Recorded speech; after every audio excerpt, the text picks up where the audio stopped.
भूतिया महल की कहानी पार्ट 2। उर्मिला के कान में अचानक एक आहट के साथ आवाज आती है, अपने बच्चे को बचा सकती है तो बचा ले। उर्मिला यह वाक्य सुनते ही अपने कमरे की तरफ भागने लगती है, क्योंकि कमरे में उसका बच्चा अकेला टीवी देख रहा होता है। जैसे ही उर्मिला कमरे में पहुंचती है तो उसका बेटा खिड़की से कूदने वाला ही होता है कि उर्मिला उसका पैर पकड़ लेती है और वह खिड़की से लटक जाता है। उर्मिला पूरी ताकत से उसे ऊपर खींचती है, लेकिन बच्चा फिर भी कूदने की जिद कर रहा होता है। उर्मिला किसी कद अपने बच्चे को काबू में करती है और कमरे के बाहर आ जाती है और वह मजदूरों से पूछती है, बताओ क्या है इस हवेली में, क्योंकि ये बच्चा तो ऐसा नहीं कर सकता और अभी यह सब जो हो रहा है कुछ अलग ही चल रहा है। तभी एक बूढ़ा मजदूर उर्मिला से कहता है, बेटी ज्यादा जानना हो तो अपने पूर्वजों की कहानी पढ़ो, तभी तुम्हें इस हवेली का इतिहास पता चलेगा। इस हवेली की कहानी की किताब इसी गांव के सरपंच के घर में रखी होती है, जो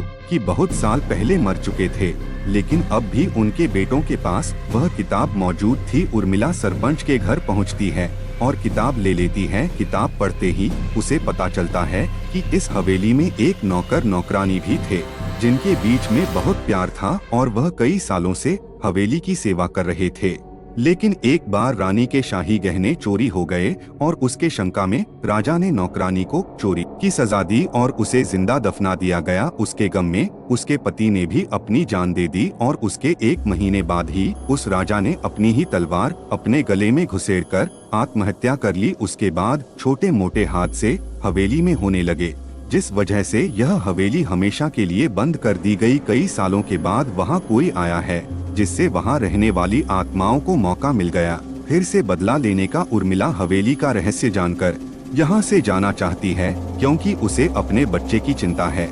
इसलिए वह रात में ही कार लेकर एयरपोर्ट के लिए निकल जाती है। अचानक रास्ते में उसकी कार का एक्सीडेंट हो जाता है और कार पलटकर उल्टा हो जाती है, लेकिन दोनों को कोई नुकसान नहीं होता।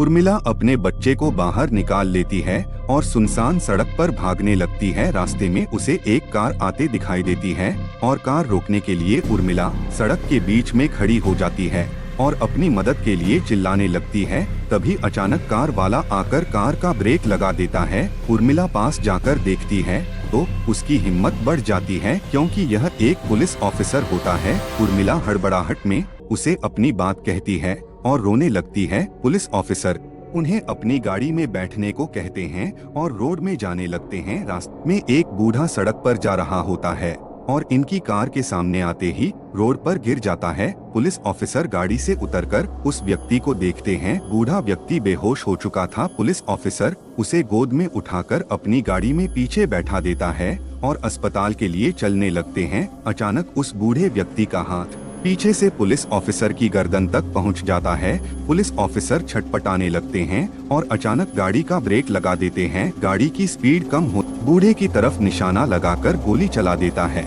बूढ़े की सर में गोली लगने से भी उसकी जान नहीं जाती है। महिला और पुलिस ऑफिसर दोनों समझ चुके थे कि यह कोई भूत है। भूत को देखते ही उर्मिला अपने बच्चों को लेकर बाहर निकल जाती है और इसी बीच पुलिस ऑफिसर भूत की पकड़ से अपने आप को छुड़ाने में कामयाब हो जाते हैं। पुलिस ऑफिसर के बाहर निकलते ही तीनों बाहर रोड से भागने लगते हैं और कुछ देर भागते हुए उन्हें सड़क के किनारे जगमगाती लाइट्स दिख रही होती है।